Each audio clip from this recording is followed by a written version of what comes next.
We're going to start off today's show here, much as we did, unfortunately, last week, by honoring two people in the NASCAR community that actually passed away on the same day. About a week before this recording, Al Pierce, 82-year-old journalist that had been with Motorsport and many other publications, he died of heart issues.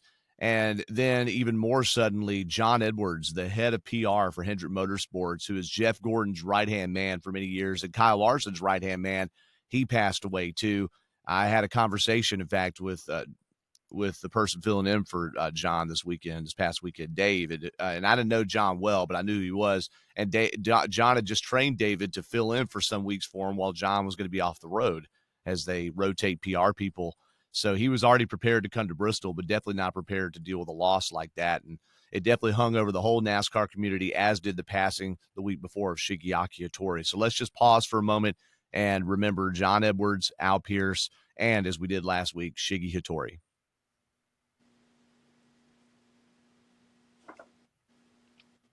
And thank you, everybody, for taking a pause there. And we're going to jump right into this week's edition, episode, I believe, 308, if I'm not mistaken, of the 5 to Go podcast. We got the Hot Rod Lincoln revved up here, and we appropriately had the race in Bristol, and that Bristol race coincided, now moving back to April, with the anniversary of the passing of Captain Herb Emery. And we mentioned that last week. The week before, we mentioned that it was coinciding with his birthday. One of my fonder memories of Captain Herb Emery, who is the inspiration for my involvement in racing, and is the reason I know Dan and Devin too, in a way. But one of the reasons I think Bristol's so significant, one of those fond memories, is because we did a show one time where Captain Herb hosted what was then called the Allen Vigil Ford 120 on WSB Radio from the press box at Bristol right before one of the night races in August, probably like 2008 or 9, somewhere around there. And he had Bobby Allison co-hosted the show, had him as a guest the whole time. And I was in the studio back at WSB, and, as a early 20s, around Devin's age, going, I can't believe that I'm sitting here on the air. I already knew I was going to be on the air with Captain Herb, but I'm on the air with Bobby Allison. That's unreal.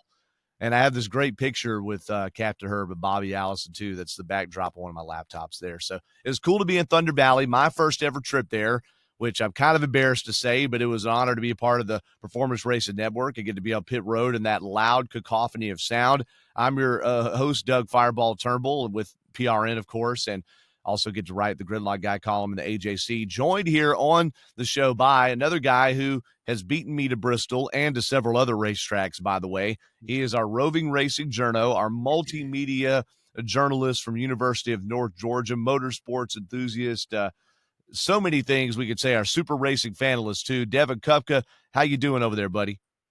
I am doing good, and I think I've fully recovered from Bristol weekend. I think I have. There are many differences between Devin and me, but I'm not going to point out great hair, low body mass index, all of those things. But also, I acted like a glazed over, greased up, grizzled media person and got the freak out of Bristol because I had to go to work the next day. I had to drive back to Atlanta. Devin stayed for the whole shebang, the press conference, making graphics for the 5 to Go Facebook page. You need to check those out. The graphics, the videos, the post-race availabilities with drivers. And Devin, what time did you get home for Bristol? I got home about 10:30. You were a few hours behind me. Like 12:45, around there is when I got back. I made a few stops on the way back, but I probably would have gotten back like around 12:30 if I didn't make those stops. But I was on a one-stop strategy. I was on a one-stop strategy, okay? Well, for gas, I stopped about halfway. For gas, I was on a one-stop strategy.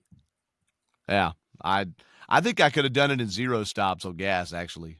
No, in fact, I didn't. I didn't take gas on the way home. I get over 400 miles in that car. I was filled up. Sure, on the way home there, but I didn't have to stop for gas, but I did. There you go. We'll see.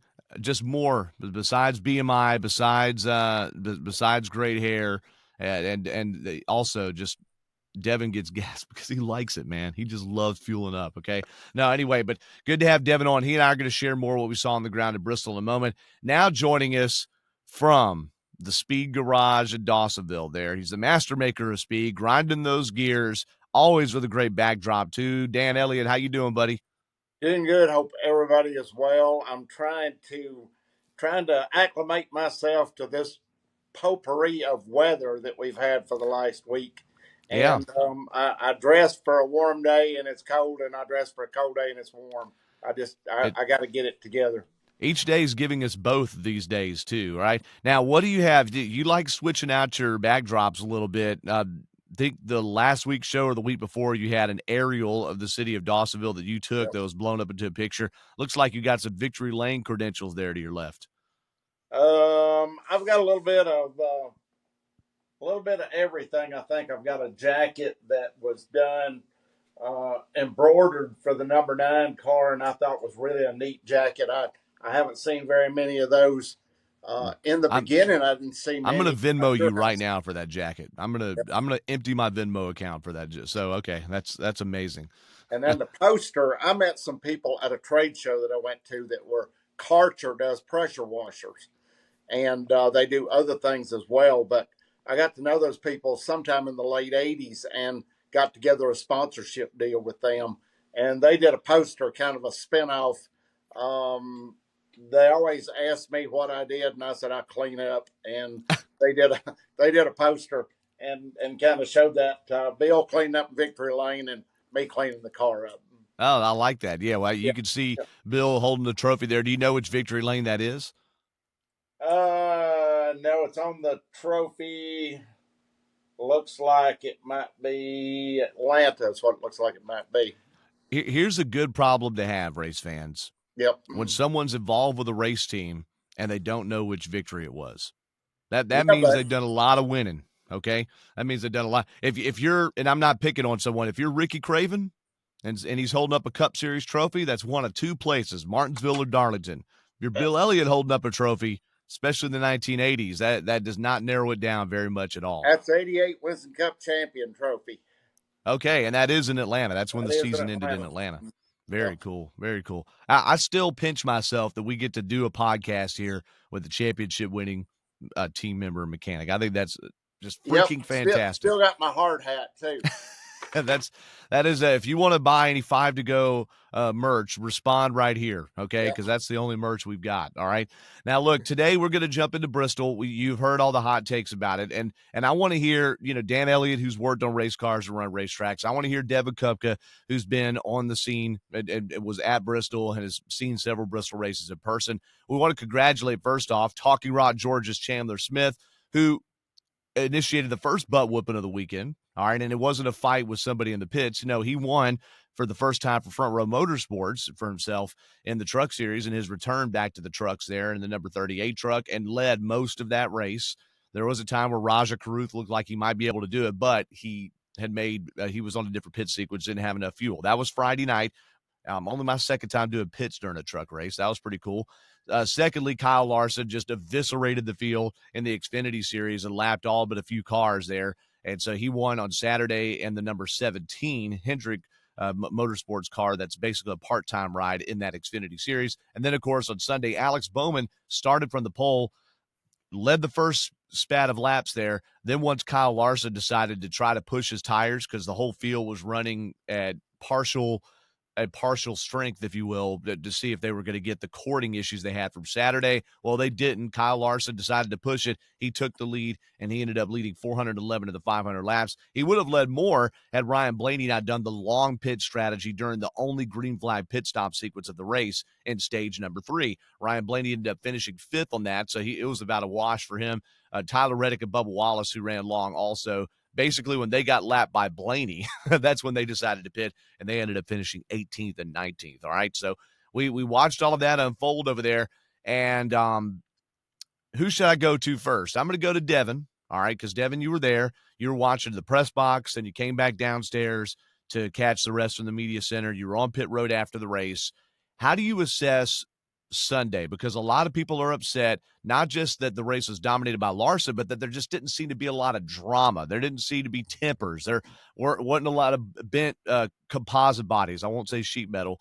So what did you see, and how do you assess the day? Well, I think when you look back at the Food City 500, I think the problem is that, and some people were upset because of the hype going into the race, because what we saw in practice and qualifying on Saturday, 40 lap Oh runs, my gosh, yes. drivers, tires recording, we're seeing that again. And we're like, oh, maybe this will be just like last year's race at Bristol in the spring. But when you look back at it on Sunday, sun came out, really rose the track temperature up, because we had really similar weather conditions compared to last year. But I think it was either Monday or Tuesday. I went back and looked at the race from last year, and the sun hid behind the clouds most of that Yep. race last year. It was out a The, little the bit. the ambient temperature was similar, but the track temperature for this race was way higher than compared to Saturday and last spring. Yep. Yep, and that's the reason why the tires in court. I think it's if anything was above, if the track temp was above 80 degrees, tires were not going to wear pretty much at all. And that's really what we got on Sunday, is that they didn't wear, and that really caused, especially in the very beginning of the race, where the drivers were really saving their tires at the beginning because they didn't know what to expect. So everybody was running single file, bottom groove. So it just kind of Mm-hmm. set the tone. But we had reason to be excited going into the race, which it was. I wasn't as let down because I just knew the weather conditions were going to mess things up, because I kind of prepped myself for that in the fall race last year, because I didn't expect to see the wear we saw in the spring race translate to the fall race, because the temperatures are just so different.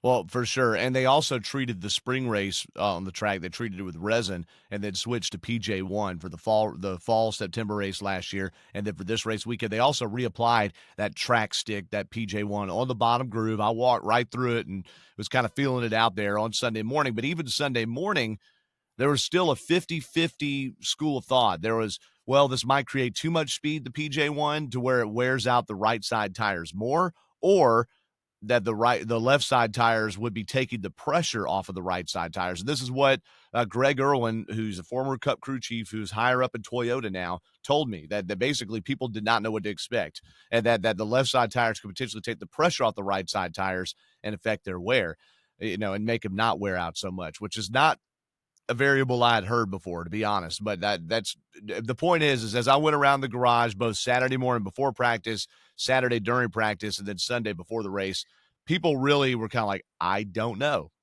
All right. And so that comes to you, Dan. Dan, I sat here after the Darlington race, and I appreciated the dominance of William Byron, because you don't see that very often, where someone could actually potentially pitch a perfect game, so to speak, in NASCAR. But after Denny Hamlin dominating more than half of the Martinsville race, William Byron doing so at Darlington, Kyle Larson doing so at Bristol, and of course Byron didn't end up winning Darlington, Denny Hamlin did. Dan, what did you think from Sunday, and what problems, if any, do you think need addressing? You know, looking back at this race for years now, the in my career, the best races I saw there were on the asphalt with a bi-ply tire, Yeah. and with a car that was able to, horsepower wise, you could use or not use depending on how you're set up, on how your handling package was.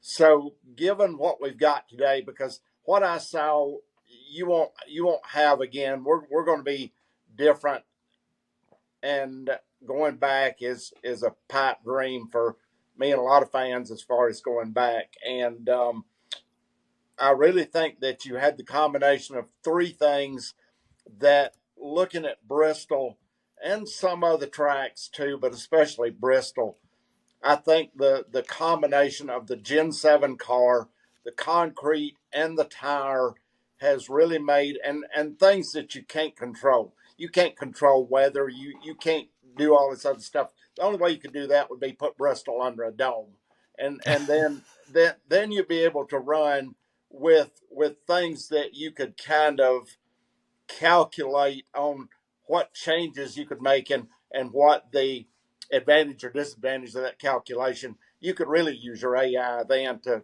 get the race down pat. But it ends up being, I think, that you've gotten yourself here, and somebody smarter than me is going to have to figure out what is going to have to be done if they Yeah. want to do anything to make the racing better there, because I feel the frustration of the rest of the field trying to pace cars, trying to maneuver traffic, and so forth.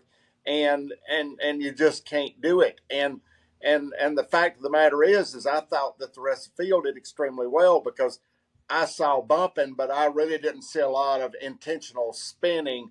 But I No, saw a well, there's lot of none. bumping that could have easily escalated into something that would have changed the day for sure. But the lack of caution flags, all this stuff, all factored in. But definitely Bristol to me has brought itself in this position of the races that we've been seeing. To me, ever since the concrete and the Gen 7 tire and so forth. Yeah, Do you Devin, I think you had something. do you think NASCAR and Goodyear could develop a tire that could wear on the concrete surfaces at higher temperatures? Uh, I think they could Sounds good. develop pretty much anything that they wanted to develop, but the expense of doing that, or the fact that you're trying to do this for one race, you're trying to run. I'm sure they're trying to get a tire that will run several different racetracks with the same compound, to where that the price of this doesn't escalate more so out of control. But Yeah. it would be possible. But I don't know.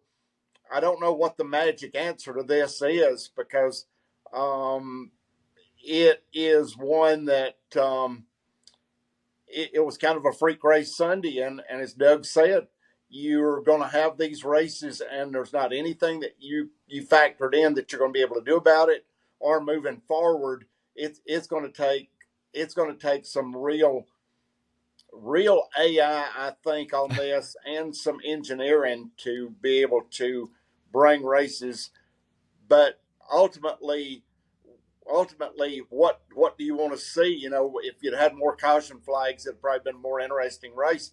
And Kyle wouldn't have been able to. I think it'd given everybody else the opportunity to come in and make adjustments, and the fact that mistakes are made on pit road as well. And I think the fact that you had so few cautions led to the race that you had at Bristol too. Well, see, and people lauded the spring race last year because of the tire wear thing. It threw everybody a curveball. There was it wasn't so much that there were a ton of cautions in that race, especially late. In fact, at the end there was a really long green flag run, but it really made strategy. It put a lot in the driver's hands of how much to push the car. Do I really want to go up and pass these guys and then have my tires fall off a cliff?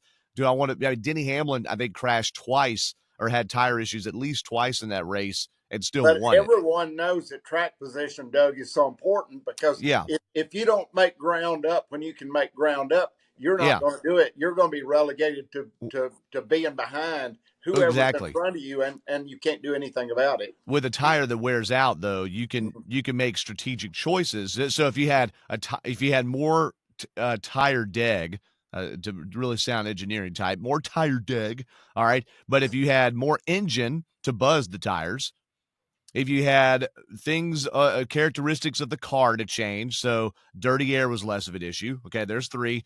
Asphalt instead of concrete, there's 4. All right, you see, and the thing is I feel like only 1 or 2 of those would need to change a little bit to create almost a totally different result. That's how small the box they're in. I was watching the lap times on Sunday. So, okay, sometimes having more engine exacerbates the problem. It makes a handling problem worse when you've got more engine. So that isn't always the cure on a short track that you need more engine, because you can do better tire management with either less engine or more traction control, whatever it takes. But that certainly is a balance on a short track. More traction control. You just threw that in there. That was good. Yeah. We'll just let that one flow, buddy. Hey, but I do want to say every race this weekend was a butt whooping once again. Every race. All right. Mm-hmm. So it's not just the Gen 7 car, and it's not just the Sunday tire combination for Cup. Those are factors. All right.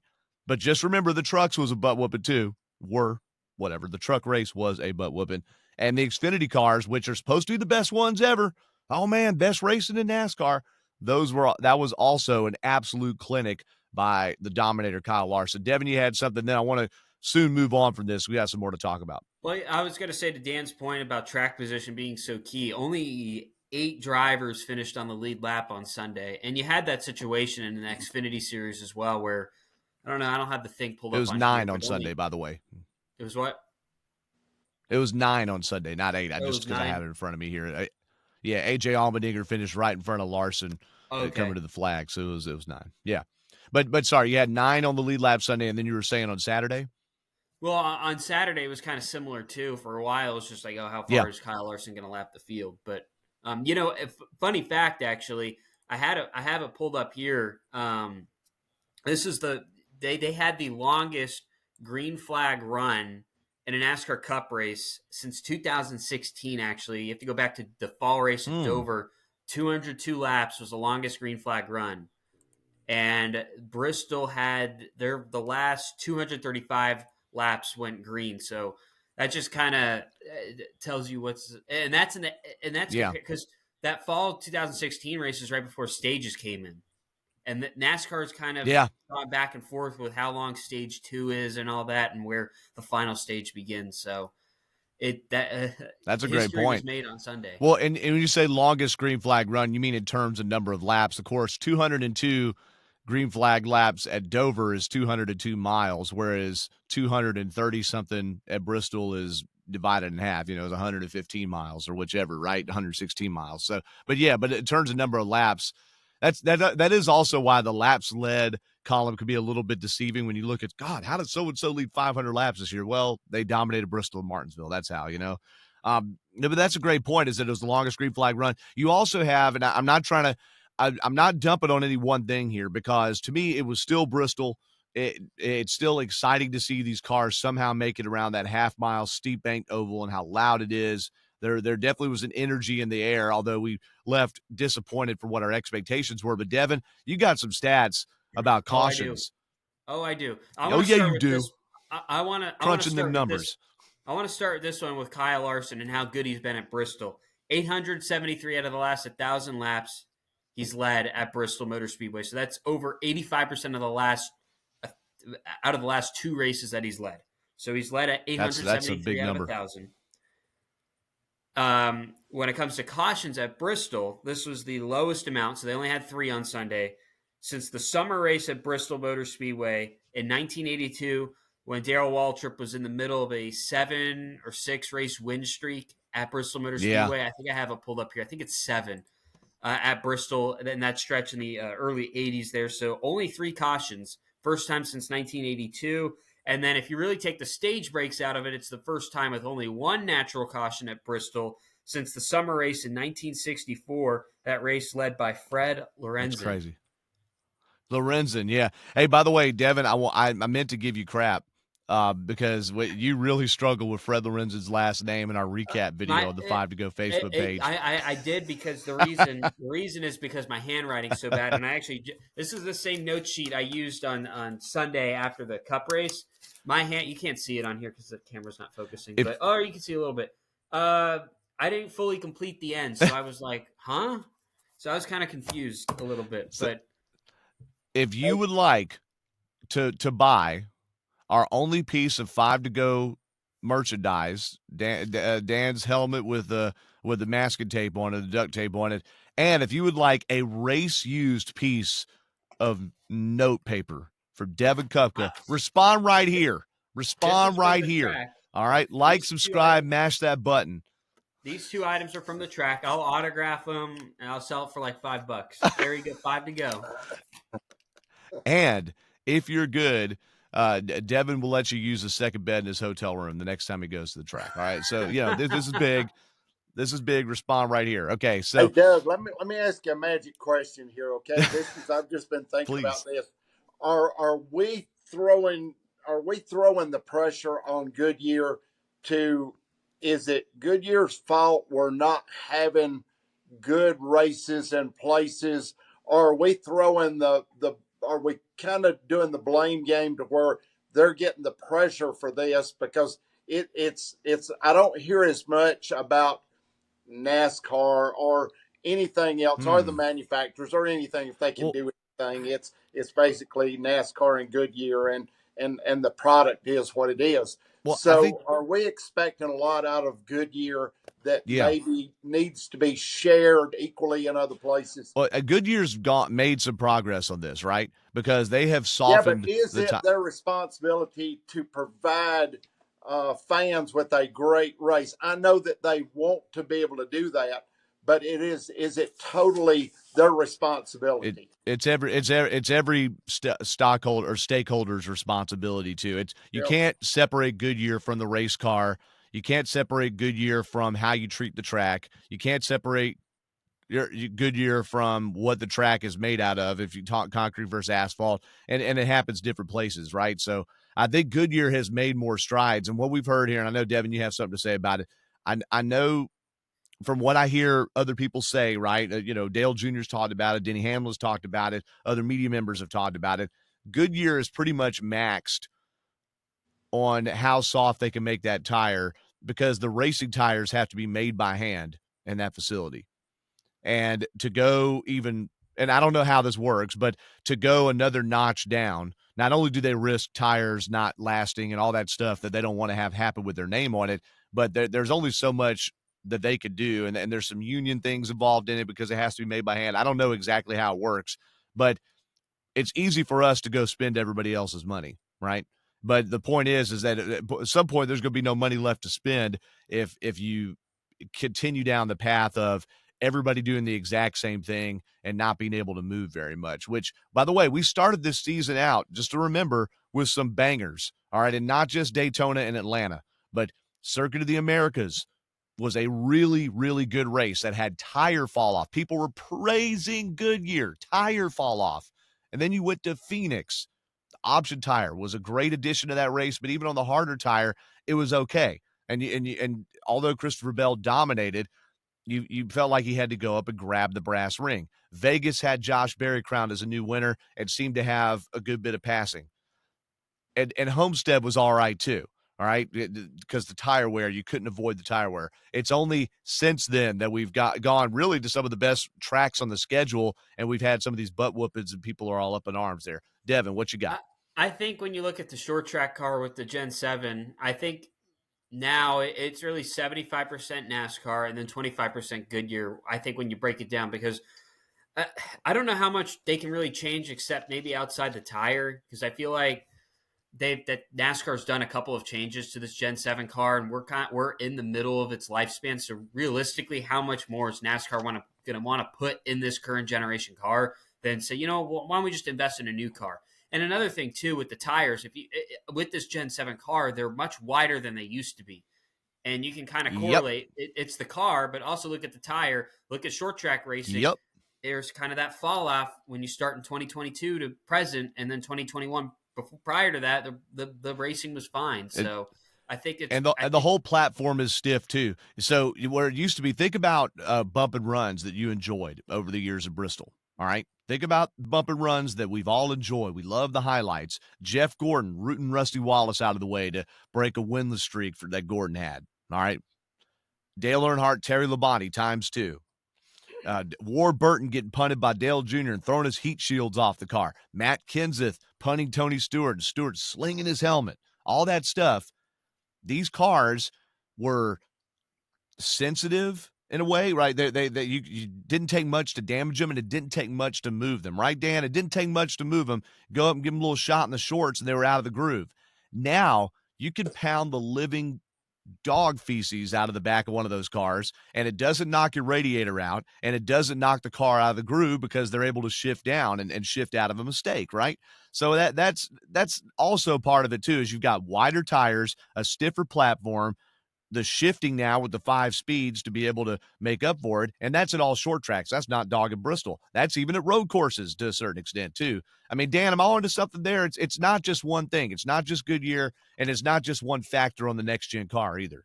No, it didn't. But with the bi-supply tire that you used to run at Bristol at other tracks and the asphalt, you had some ability to recover from a bump and run. That ability now, these cars are so aero dependent. You have such a fine line on control of the car.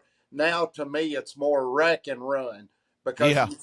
you see more cars. If they get to you and bump you, you are you are really you've really had a really good day if you can recover from a Yeah. bump now and retain control of any type. But usually it's a wreck and run. Checkers and wreckers, yeah. Yep. So there's when the smaller box. So here's the deal: we want our cake and eat it too, right? We talked about this in our extensive pre-show meeting. Okay, what we want our cake and eat it too. We want Front Row Motorsports on any given Sunday to be able to run top 10. All right, not picking up Front Row. We want Spire Motorsports. Front Row and Spire have each made the investment into purgatory, where they have spent an extra amount of money, an extra million or whatever number is, to climb the standings only to run in the same place. They're at the point where they could be competitive, and they've got big names and big crew chiefs and all that stuff there. We want our cake and eat it too. Everybody's in the same box. So one Sunday, Ty Dillon can blah, blah, blah, right? At the same point, we want people to be able to pass. We want 18 winners a year, but we want passing through the field. But we don't want gimmicks. Oh, no. We don't want debris cautions. Oh, and we want all this different stuff, right? And it's like, gosh almighty, like, you want your cake and eat it too. And NASCAR's tried to throw everything at it. Here's something, and you hear people talk about, Denny Hamlin talked about this too, the idea of putting people in the same box. Kyle Larson, if he had really whooped the field, he would have lapped the whole field and won by 10, 15 seconds, right?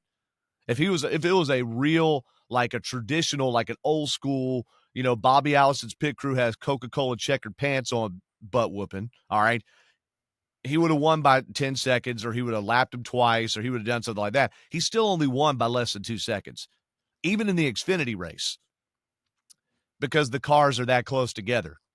And that in and of itself is a little bit of the issue, right? is that through the field, if he had whipped the whole field, but someone was still able to restart 17th and drive up to 5th on a single run, we would have probably been more okay with it.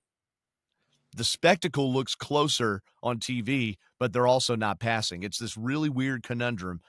Same with the super speedways when they're doing the fuel saving. In fact, I want to say this Bristol race reminded me of what Daytona and Talladega have become during fuel saving.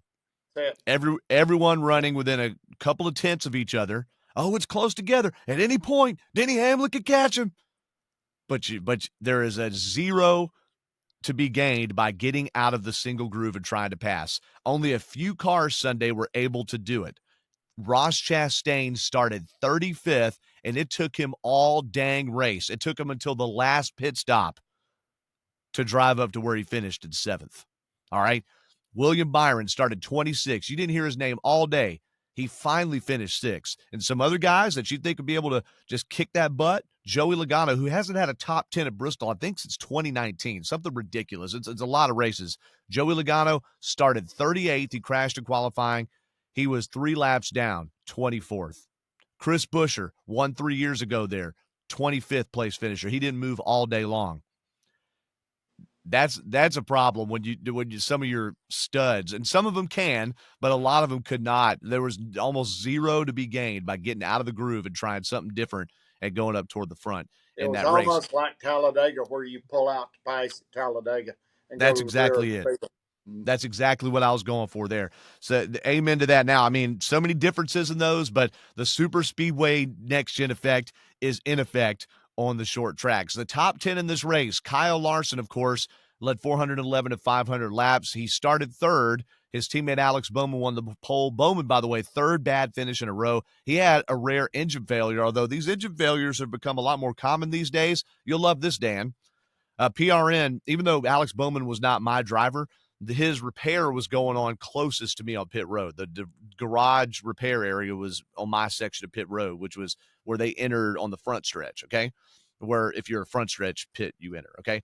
So PRN, Laura Beth Barnhart, race director, she's like, hey, go over there and keep an eye on that and maybe give a report on it. I don't know if I was going to talk to anybody or what. You can't really talk to anybody at Bristol. So I went over there. I moseyed over. I hated leaving my drivers, but, the race had been green forever. And I took they had taken, I think it's the air cleaner, but that's like the deal off the top of the engine. And they were digging down in there. And I didn't get close, but I took a picture from behind the crash cart. Ooh, PR did not like that. And they shooed me away. I'm like, guys, do you think I even know what I'm looking at over here? I'm just trying to take a picture of the repair happening. And so I told them, hey, guys, they shooed me away. And then I gave a report of, because they had people from every team trying to work on that car and see why in the world it had failed and try to fix it. But Alex Bowman ended up finishing the race, or not finishing the race. So he won the pole. Kyle Larson ended up passing him, though, after the first handful of laps. Second place finisher was Denny Hamlin, who's going for 3 wins in a row. Haven't mentioned that yet. Kyle Larson was going for the triple this weekend and fell short in the truck race by finishing second there. And third, who is this? I don't know how to pronounce this name. T-Y. Is that Ty? Ty Gibbs. Ty Gibbs not only finished third, he got 40 points in this race. All right, so he was up in the top 10 in both stages there. Now has 17 stage points on the season and is up to 20th in the standings. Can you believe that? He's up to 20th in the points and is only like 29 or 30 points out of the playoffs based on 2 good finishes in a row. Ty Gibbs finishes third. How about that? Chase Briscoe had a quiet 4th place finish. To 5th went Ryan Blaney. Guess what? That's where he started. 6th was William Byron, I mentioned, as did Ross Chastain at 7th. Christopher Bell kind of struggled on the day for his standards, and he's been off the radar since his 3 wins in a row. He finished 8th. 9th went to A.J. Allmendinger. A.J. Allmendinger, Devin, is the only reason that Kyle Larson didn't have a perfect day Sunday. Why is that? Because of him and Ryan Preece got into it in the middle. It was stage 2 is when it happened. It was in turn 2. They got into it. That kept Kyle Larson from having a perfect day? No, it's because he got the fastest lap. I'm sorry. I'm getting it mixed up because Alex Bowman led the first 50 laps. That's Alex Bowman, right? So Alex Bowman was in the back. Okay, really, Alex Bowman and Ryan Blaney and the 2 laps led by Carson Hocevar in a green flag pit sequence are the only reason Kyle Larson didn't lead the whole race. No, a perfect points day. A.J. Allmendinger had the Xfinity fastest lap of the day, so Kyle Larson got 60 points instead of 61 points. But A.J. Allmendinger, a very respectable run for Kaulig. He finished 9th. He was so ticked off in practice, he wouldn't talk to me. All right. He just goes, I got nothing to say, man. I'm pissed off. That's basically what he said.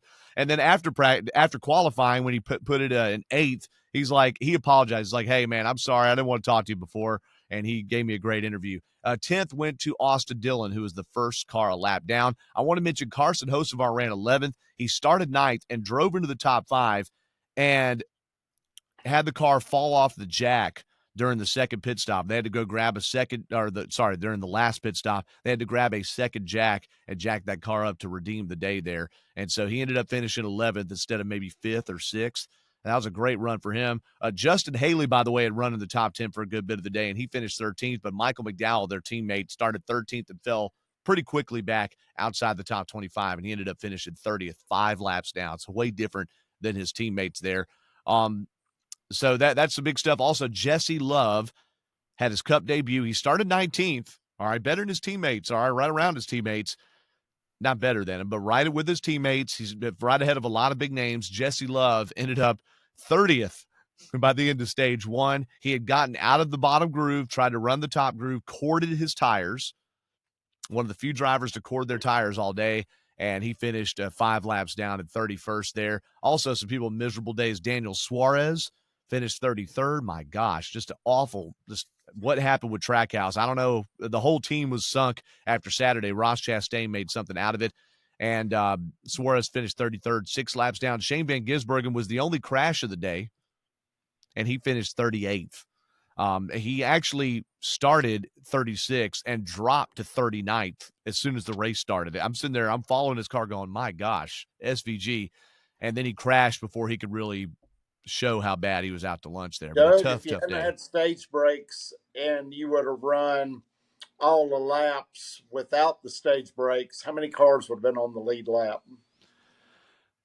I think he still would have had 5 or 6 at least. Last spring had only 6, because of the weird tire situation. I still think it would. I don't think it would have been a whole lot different if the race had gone completely green. I think it would have been a good bit different because you lacked the caution flags. So yeah, I mean maybe. But Kyle Larson wasn't building a lead. He was chewing up and spitting out the back of the pack, right, all the way up. But he wasn't getting more than a second or 2 ahead of Denny Hamlin, and that's why I wonder now. But he was a good bit ahead of people that were like 5th on back, so that's why I picked 5th. But I mean, you never know, right? That's tough to say. I would say there'd have been about 3 cars on the lead lap. Three might have been a good guess too. Yep. And like I said, Ty Gibbs finished at top 10 in both stages, up 20 the points. He was that third place car. A really good run for him. I did interview him after the race, and he was very, very similar emotions as he is always. Just like, yep, good, Dave, yep.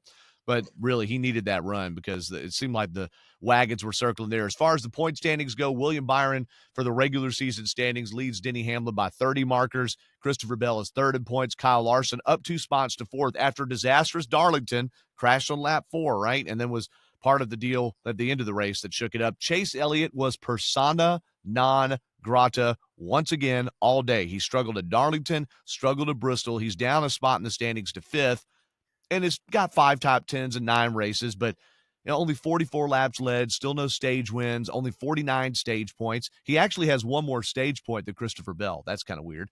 But Chase Elliott, they need to see more out of that 9 team. I don't know what more to say about that. 6 in the standings is Ryan Blaney. Then it's Tyler Reddick, Bubba Wallace, Joey Logano, and Alex Bowman rounding out the top 10 of the points. Ross Chastain, despite a disastrous, outside the top 30 start to the weekend, he actually gained a spot in the standings to 11th because Chris Buescher and all of RFK Racing struggled there on Sunday at Bristol. Now, Saturday's race, like I mentioned, that was also a Kyle Larson kind of day. Really impressed by the second place run of Carson Kvapil, though, who at one point lost some spots, and he didn't lose his head. Somebody I remember one point bumped him, and his team tell him, hey, just stay calm there. Spotter Eddie DeHunt, stay calm, buddy. You'll be good. You'll get it back.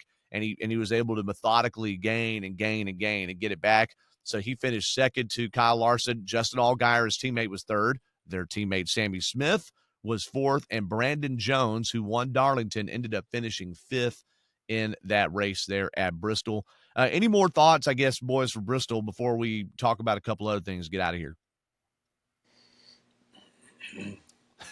That's the kind of weekend it was. One thing, too, about the pit stops. Pit stops, track position, and everything. We didn't see a lot of mistakes, really, on pit road, a few here and there. Didn't see a lug nut going down pit road, though. Well, you don't that's see that often. That's the thing. Okay, so you saw the lug nut going down pit road. That was at Darlington, or that was on the racetrack. But no, we did see a wheel rolling down pit road, and this was a scary thing. I didn't know this happened during the race. This is on the opposite side of pit road for me. I didn't see it, didn't know about it till after. But John Hunter Nemechek, the 42 Cup car, I mean, as soon as the jack dropped, they were yelling, "Stop, stop, stop, stop, stop." But he was already rolling, and the wheel rolled past him, and it rolled into the live pit stop of Daniel Suarez. It hit square in the rear bumper right after the tire changers had swapped over to the left side of the car. Just missed the tire changer. I mean, and I don't know, Steve Letarte and Jeff Burton were talking about this on the Inside the Race podcast that they do right after the races are over. I don't know if this is some kind of epidemic or anything like that. I hate to overreact on that kind of stuff, but my gosh, now with track position just being so doggone important, these teams are not putting the toothpaste back in the tube on these pit stops, Dan. They're going to try to stay sub 9 second, but what that means is you're just bound to have more mistakes, right? I don't know what the answer is here, but Corey Heim talked to Devin and me on Friday, and I asked him about what changes do you see in the trucks and the Xfinity cars coming up, like the homework you gave us. Devin refused to do it. I was the one that did it. Okay. But look, but he said the first thing he thought would change would be that they would move to single lugs in those series. Not anything about the cars themselves, right? He thought it would be single lug nuts. And I don't know if that's the move, Dan, considering how quickly these wheels can pop off. I don't know. Excuse me. I don't think that's the move anyway. When I understand what they're trying to do as far as getting the tire sizes all the same diameter so that the price of manufacturing a tire stays within reason to where that you can keep doing this. But I don't understand what one lug nut's going to do over what you were doing. Yeah. What you're doing now. I think the change. It's because they want the pit crews to be able to pit Friday and Saturday trucks. Some of the Cup teams don't like their pit crews getting out of sync doing a different type of tire. That's what it is. But I'm like, of all the things to fix, Yeah, of or to all things advance to on the fix, cars. I think that the total package needs to be looked at in both the truck and Xfinity. I think it's a total package, I think not just a wheel nut. I think I it's a total package. I think both series need to look at what the Xfinity cars do, where the second place car can actually have an advantage over the lead car I because of think the both those dynamics of the series front. need an enema. They need an enema. Yeah, Okay. they need an enema. Mm. Hey, I want to say Kyle Larson, after he led 276 laps on Saturday, he got asked about comparing the different cars, and he said the truck is a turd. That's literally Yeah. what he said. I said the truck is a turd because of the engine, because there's just no body in it. It's just like, Yeah, but bleh. Doug, let's be realistic here on what we're trying to do, because don't we want these series truck and Xfinity to be feeder to Cup series? So let's make all the handling characteristics. Let's try to make everything closer to the same. You don't want identically the same thing, or we just have three series of Cup. But Right. hey, maybe that's a great idea. Three series of Cup, and you just have different packages for each series. But anyway, let's look at this realistically, because this is feeder series, and when I get to Cup, I want to be able to say that the characteristics that I learned through Xfinity carried me into Cup and made me the driver that I wanted to be. Well, and I think that feeds into what Kyle Larson's comments were on Monday during Kevin Harvick's Happy Hour podcast, where he said when he goes into Xfinity, he wants to embarrass the field. Part of that is his bristling at the idea of Cup drivers being limited to only 5 races in the Xfinity series. And he wants to embarrass NASCAR, and then he wants to embarrass the field. He wants to show these guys, here's how it's done, and just whip their butt all the way across. Which, if I'm like just an all guy, I'm going, all right, kid. He's like 9 years older than Kyle Larson, and has been in racing a long, long time. Like, okay, you really talking to me about that? Like, I can understand Sammy Smith, but really me? But yeah, that you do want these series to build you up to Cup instead of being so radically different, I guess, right? You want it to be, you start here, go there, kind of in order, I guess. Devin, I Yeah, but think you you were want the about to say something. characteristics to Oh, be to where that you learn something. When you learn it coming up the level, then it carries on to the Cup car. That the characteristics of each of these series make you a better driver in Cup. yeah, yeah. Devin? Oh, it certainly does. I think maybe that'll help with the behavioral issues in the lower series. But to Dan's point of the 3 Cup series, N1, N2, N3, or N1, N2, NT. Oh, Lord. No. I think it's a great idea. Hey, speaking of the trucks, by the way, there was a little rumor I was reading on J-Ski there. It's from Matt Weaver at Sports Now. There's a rumor going around, and I didn't hear it at the track at all. No one said that rumor to me, but that GMS, Maury Gallagher is no longer an owner at Legacy Motor Club, which is a Toyota team now, of course. And GMS is rumored to be returning to the Truck Series as a Dodge team. Now, we had heard the Dodge rumor already. It's based, although not officially announced, it hasn't been denied that Dodge is going to be coming back into the sport via trucks, but GMS Racing potentially could be returning as a Dodge-backed team, which would be kind of interesting. And the rumor had Spencer Gallagher as the driver. This is where I depart from it. Spencer, you had your time. So it'd be great to see them develop and have, a younger core Dodge drivers, okay? But anyway, nonetheless, we'll follow that. We don't have anything to add to it except for that. So by the way, in the truck race on Friday, just to give some credit to the high finishers there, not only did Chandler Smith lead 127 to 250 laps, another dominator, but he finished first. Second went to Kyle Larson, who led 0 laps on Friday. Corey Heim finished third in that race. It did lead 16 laps on a pit sequence at one point. He was a little bit off on that whole day. And fourth went to Tyler Ankrum, and Ben Rhodes ended up finishing fifth. Also, props to Lane Riggs, who got lapped in that race when he wore his tires out, but he was able to unlap himself. I think he took a wave around, something like that, and he ended up finishing sixth in the event there on Saturday. Now, this weekend is Rockingham Speedway, but not for the Cup cars. The Cup cars are taking their only off weekend of the season. I heard a stat that the going from Talladega, which will be the week after Easter, all the way to the end of the year, it's however many, I think it's 28 races, and it is easily the longest stretch that the Cup Series will have run consecutively in terms of number of weeks. And I know back in the 60s when they ran a month, they ran dozens more races a year and stuff, but that's that's something that's a little hard to swallow. I know nobody's going to give up, and we're never going to shrink the schedule to the right number of races. But Dan, you talk about all the time, almost every episode, about how your 1985 team was just wore out by all the extra work you guys did to win those races. It just seems to me to be diminishing returns when you're running so many races in a row. Yeah, but you and I both know that the resources that the teams have now definitely outdo the resources that we had then.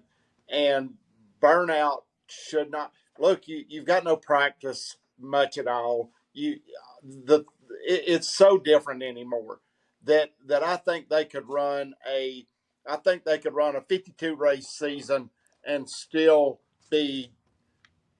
I still contend they could be just as good at the end of the 52nd race as they were at the first race because of the resources that you have and the just the number of personnel, everything that you look at and what can be done, the way NASCAR has done, limited the different days at the racetrack, times at the racetrack. I think it would be possible to run a 36 race season and not show signs of fatigue at all.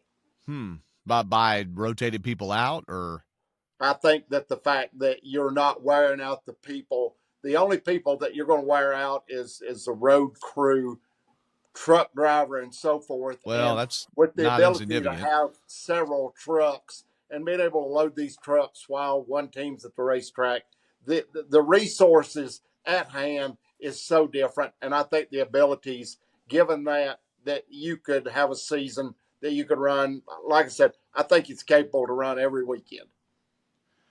Fair enough. Okay, that seems like a lot. It seems like everybody is wore out by even the thought of what is standing ahead here in this. But yeah, maybe they could run every weekend. It's tough going a couple miles down the road and get on the team plane and go to the races. And yeah, that's really tough. I think it's tough being on the road, no matter how easy it is to get there. Okay, I mean, I think if you're at the racetrack and then working in the shop the rest of the week and not having a lot of days off, it's one thing if you're a pit crew where that's very specialized. But I mean, the crew chiefs, for instance, they're working, they're managing the team all week, and then they're at the track for 2 or 3 days. That's what you got AI for, boys.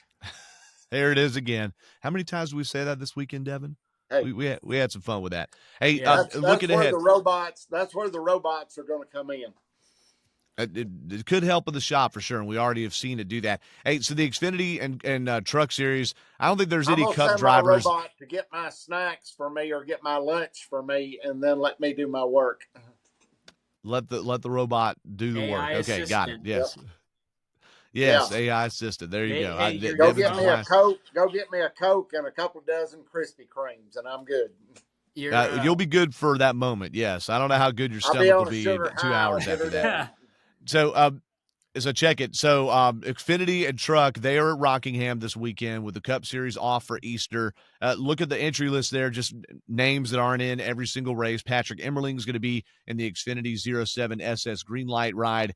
Yeah, you're also going to have Justin Bonsignor, who was also nowhere to be found at Bristol. Just an absolute struggle bus there for the number 19 car for Joe Gibbs Racing. Really, all of Gibbs in the Xfinity Series, except for Brandon Jones, really struggled at Bristol. How will they do at Rockingham? We shall see.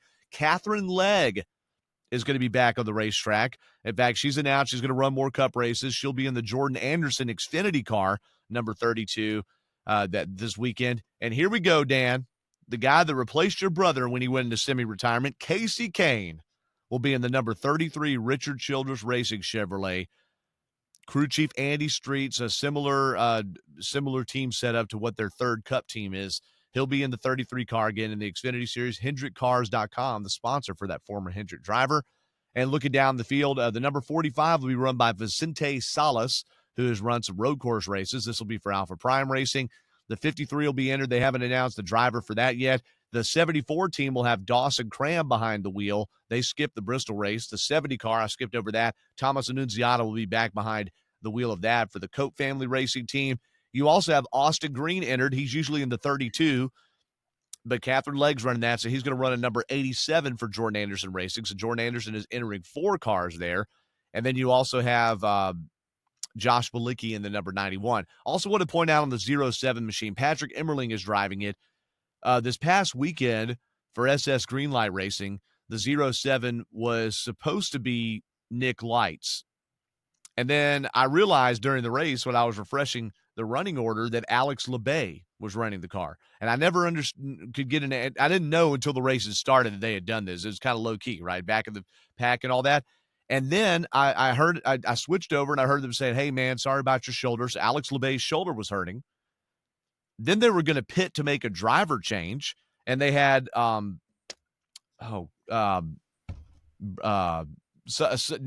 Nick Lights, Logan Bearden. That's it. They had Logan Bearden standing by in the pits. I'm going, what? Okay, they're going to do a driver change? Like, we don't have those anymore. And his power steering pump had broken. So they were about to put a different driver in because the driver's shoulder was hurting. Well, then his power steering pump broke. And I sent this out on X. I'm like, well, no wonder his shoulder was hurting. So we were about to see a rare driver change right in front of me there. I mean, Logan Bearden was ready to go, and they ended up not doing it because the car broke. So a little interesting tidbit there that didn't get much airplay. I pitched that story on PRN, but it was so late in the race. They were not rolling with it. All right. Now in the truck series at Rockingham, that race is going to be at 4 p.m., or no, sorry, it's that's a different number. The race is going to be on the 18th, so that is coming up here on Friday.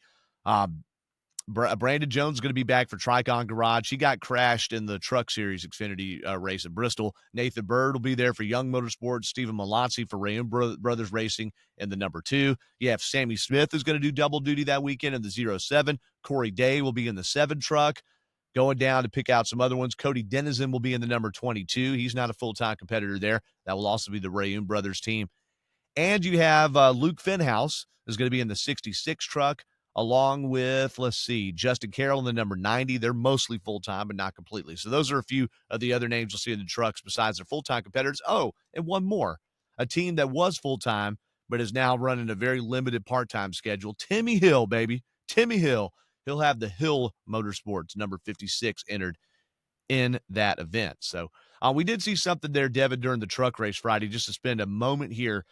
That Frankie Muniz, who's a rookie in that series, 39 years old, trying to make a stock car career, he got some criticism because he was a lap truck. They were going around him, and Ty Majeski and him made some contact, and it wrecked their trucks, wrecked Brandon Jones, and gave some others some damage there. And Ty Majeski was critical of Frankie Muniz for holding an unpredictable line. And we've heard Muniz complain about having a lack of respect out there on the racetrack. So I don't know what you saw from your vantage point, Devin, or not during that crash. I didn't see like a lot of replays or anything because that wasn't my section of pit road. I was focused on my drivers.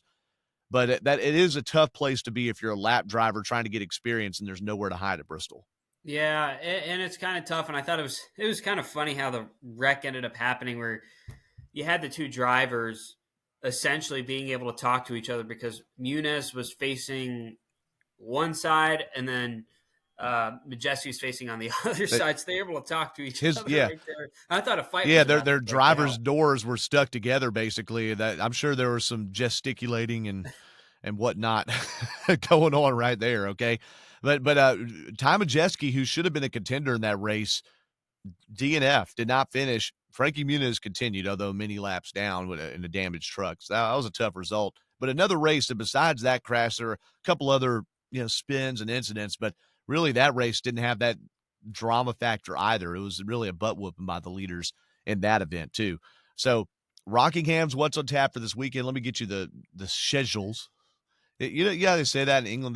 They go like schedule instead of schedule. I think that's interesting. But the CW, of course, will have the Xfinity race. That'll be at 4 p.m. on Saturday. So there will be no racing on Sunday unless there's rain or something like that. Practice will be at 3:55 Friday. Qualifying, now this is different. Dev, how about this? Qualifying and practice are not together.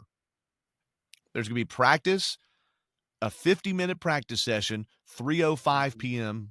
Friday, and then qualifying on Saturday at 12 noon. That's a little different. All of that will be on the CW app. Then the race proper will be on TV on CW. It'll also be on MRN and Sirius XM NASCAR Channel 90. That's a little different. I wonder why they would split up practice and qualifying like that. That's because it's a new track. Yeah, but why wouldn't you just do qualifying right after practice is what I'm saying. Oh. Like maybe to let them work on the cars? I Like, think it's just they're normally split How up. like to It's what they feed your data in the AI. the data and the AI. There you go. You know what? That answers it. So that answers it. All right, now let's see. Truck That's Series will really be enough time to get your crew chief and everybody confused about what setup you're going to qualify and race with. exactly. Yeah, it's completely different times a day. For the Truck Series, TV will be FS1. The race proper will be on Friday at 5 p.m. there on FS1, and of course MRN and Sirius. Devin, you saw somewhere that it was saying PRM was going to be doing these races, and yeah, it you was on saw the NASCAR online app. what the NASCAR. Yeah, good job, I NASCAR can app. check. Let's see if it's Um, been fixed. Friday practice for trucks will be at 12:30, and I'm not sure the channel that would be on. Probably one of the FS1 channels, if It's better it's been be. fixed now. It Okay, says MRN, but it did say PRN. I'm not that's making that up. I got fixed one time, and now I don't have kids. Okay, so, but 12 noon Friday. So hey, Friday I have a half day at work. I'm gonna get to watch a 12:30 truck practice, some Xfinity practice 3:05 p.m. truck race at 5, and that race will be over in time for me to go to dinner. I'm happy about that. Also, Baseball apologies game to at Momo. I 2 mean, on excuse me. UNG baseball game at 2 on Friday, so it'll end just in time for the Oh truck wow. race. Why would I watch trucks when I could watch UNG baseball? What am Yeah, I even thinking? exactly. What am I even thinking? Hey, before we pull out of here, Devin, was there anything else?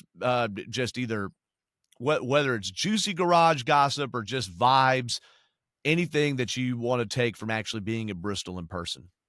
I thought the conversation, because I talked to AJ Allmendinger about this too, and I'll have to post this on the Facebook page, but Please. just the lug nut thing and the pit crews and the changing of the Xfinity cars, I think were really really interesting because it feels like something's going to eventually have to happen when it comes to a lot of that stuff. But at the same point, the racing's just been so good and the cars don't look too bad. So I'm curious to see when that's going to happen. Some of those changes are going to happen. The Yeah. single lug nut, which I think is going to have to come because I think pit crews are going to get too expensive. You're only going to have the top, and then you're going to have the lower bottom for the pit crews. Because Yeah. all the top ones are going to Yeah. be Cup exclusive, and it's just the middle's going to fall out.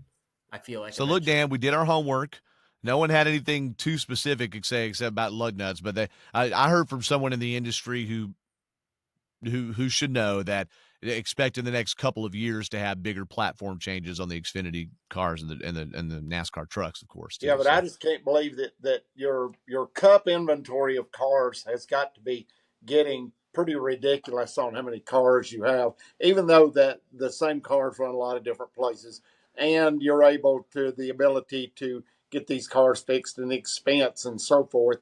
I understand that, but you definitely, as new technology comes along, then you need places for these cars to go, and I think Xfinity is to me, as I said, if you're going to keep this level to where that you're coming up the level, I think you need to be in a similar car in Xfinity to graduate to the Cup Series and know exactly what yeah. feel that car has and how it's going to be in the Cup Series. Well, that's Shane Van Gisbergen had said last year that the Xfinity car was way more of an adjustment to him than the Cup car because the Cup Yeah. car has similarities to the V8 supercar, right? Yes. And he ran ovals in the Cup Series last year too. So that's a good point. Is why is the Xfinity car this weird unicorn that people like more, but at the same point, you don't want him to change it to make worse racing, right? And But that's you've got to be out of Xfinity cars. The old feeder yeah. for the Xfinity used to be the Gen 6 car.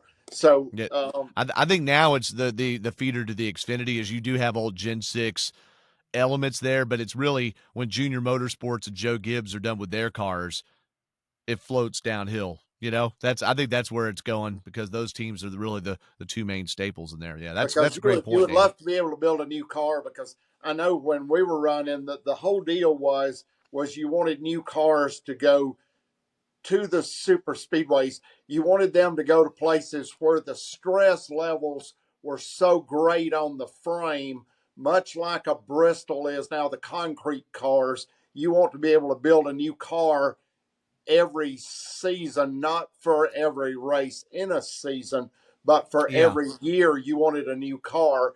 And now the fact that Daytona they still keep the winner's car all year long, don't they? They do. Yeah. So That so seems that's one antiquated less now, car you've considering that got in museum inventory. isn't even open anymore. You Yeah. know, it's really strange. I mean, you could go in the area, but the Daytona USA deal is like not a museum. It's strange, but all right. So that we'll see what happens and how those series develop, and we're going to keep following that. And as we learn more, we will pass it along too, including any juicy garage rumors. Which I mean, people don't tell me those anyway, but I just didn't hear much. It was really all weekend was wondering what the tires Sunday were going to do, and then they didn't do do anything. All right.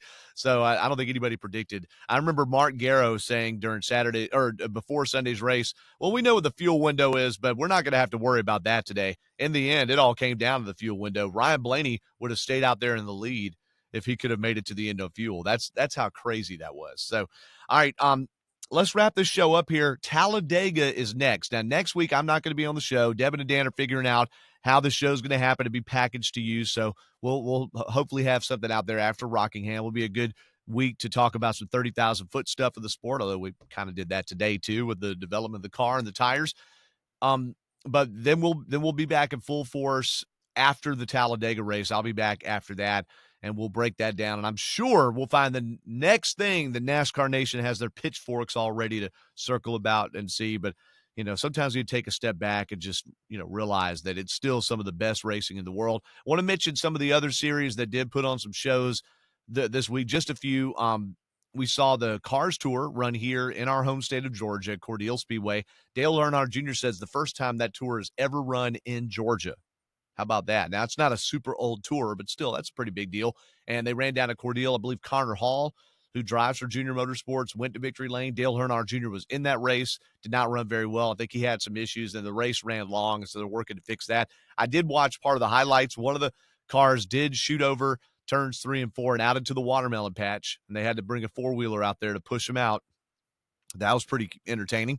That's the Cars Tour. They also have a $50,000 to win race. That's huge in that arena coming up at Hickory Speedway, and they're going to have a $30,000 Pro Late Model Cars Tour race, $30,000 to win race too, $2,500 to start those races as well. So that big time money trying to reward those teams out there for going and doing a good job. In the IndyCar Series, they've basically had 3 snoozers to start their year. Kyle Kirkwood broke Alex Palou's winning streak, and he went to a victory lane in the IndyCar Series. That was in Long Beach. Now, Devin, you saw online there was a sighting of sorts in Long Beach that might be of interest to the NASCAR crowd. Didn't you send us that? Yeah, Ben Kennedy. It was in Long Beach this weekend, which by the way, not to be too selfish here, but I said they should be running Long Beach NASCAR. That's okay. That's good you said it. Yeah, that's certainly been a I rumor, said and it it seems before he like showed it's up, though, a few weeks on yeah. here. So Yeah, you did. You did. Props to you, Dev. And I mean, I wonder if that's really going to be a discussion. I don't know. But he's down there. See what we're happens. good. They need to get back in that Southern Cal market. They pretty much said the Auto Club Speedway thing is not going to happen. Whatever's left of it, that whole turn it into a half mile thing has been all but panned. We're good at speaking things into existence on the 5 to Go podcast. That N1 is alive and well. Championship comes to Atlanta. Last Here race it of the year. comes. Manifest. So the IndyCar Series won by Kyle Kirkwood. All right. F1 won by Oscar Piastri. The McLaren cars were super, super fast again. Here's something I read early this morning. George Russell, they have so many electronic features on these cars. George Russell had a brake wire loose, so he was having to use a longer brake pedal, all right, without any braking assist. They have a GPS device attached to the car that determines when they could use the drag reduction system, the DRS.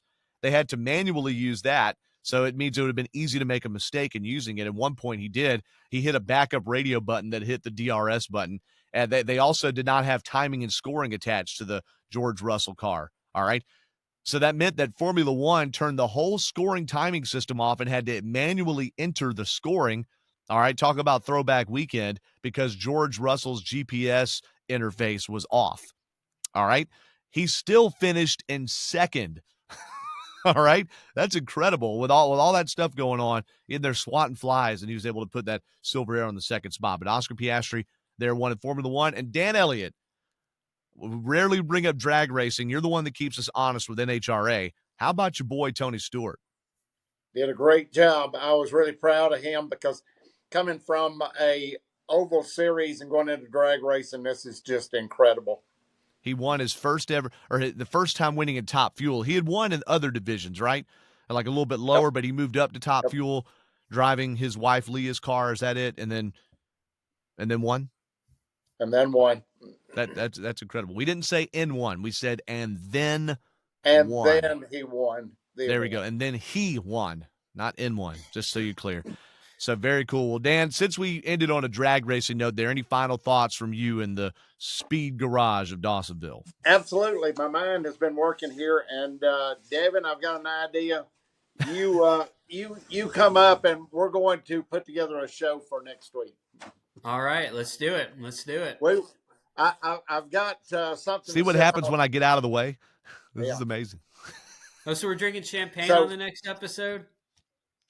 Yeah, me and you. We're gonna talk about it, and this will be our incentive to get together. All right. I'll just go drink some champagne on the beach, all right? And there you go. I love that. But yeah, that'll be great. So 5 to go next week. You respond right here. Should it be in Dan's garage? Respond right here. Sorry, I love Kenny Wallace. I saw Kenny Wallace at Bristol on Sunday. He was there to do that trackside live deal, and he doesn't. Even though we've done the Q&A before the Raceway Ministries tent at AMS, he doesn't know me from Adam. I don't think. I think he follows me even on X. Doesn't? I don't think he knows me from Adam. He doesn't care. But I said, hey man, just want to tell you I love the podcast. He didn't just say, oh thanks. He kept walking. He's like, no, sincerely, thank you. It was nice to hear that. I think he really feeds off of the fan vibes there, as do we. So Dev, now that you got Bristol in the rearview mirror, got home 12:45 Monday morning, how are you feeling now? What are your final thoughts for episode 308? I'm doing good. I sat through a UNG Honors and Student Awards ceremony last night. Got to give a shout out to my friend Evan Cantrell. Won the Professional Development Excellence Award last night. So big props to Evan, and congratulations, bud. There you go. And by the way, Evan Cantrell puts the can in Cantrell. There's some inspiration. There we go. I'll have to tell him you said that. He puts the can in Cantrell. All right. Hey, here's my final thought is I got to check off a couple first this week. First time at Bristol. All right. So that means it was my first time doing pit road at Bristol. Holy cow. Even trying to pitch stories, yelling into the microphone back to our race director, Laura Beth. That was tough. Now, it was great being on pit road, and I liked it was a little bit less you had to walk to go cover stories, but man, that was something, all right? And there was no talking to anybody. When the Hendrick PR person was shooing me away, I couldn't say, hey, I'm just here to do it. No, there was just, you just leave because there's no reason. You can't talk to anyone. But that was a first for me. The fact that we got to enter the track and walk over turn 3 to go to the infield, you didn't have to go through the tunnel when the track is cold. That was cool too. I'll take it. My first time at Bristol walking on the track, love it. But secondly, and big shout out to Brett McMillan here, veteran pit reporter on PRN since the mid-90s. He hosts the Pit Reporters each week, and he invited me to be on the show. And we recorded. So we're recording this today, Wednesday. That's when that show releases. All right. So I was on with Adam Alexander, which is also a huge honor. I was remote. Adam Alexander was in the studio, but to get to be on with two veterans like that, Adam and Brett, it was a huge honor. So be sure to check out the Pit Reporters along with this show on Apple and Spotify and all the other podcatchers. And just like this show, you can find the Pit Reporters on goprn.com. And the model for that show, Devin, this might predate your time. All right. Do you remember the ESPN show they used to have on Sunday mornings that the Pit Reporters is modeled after?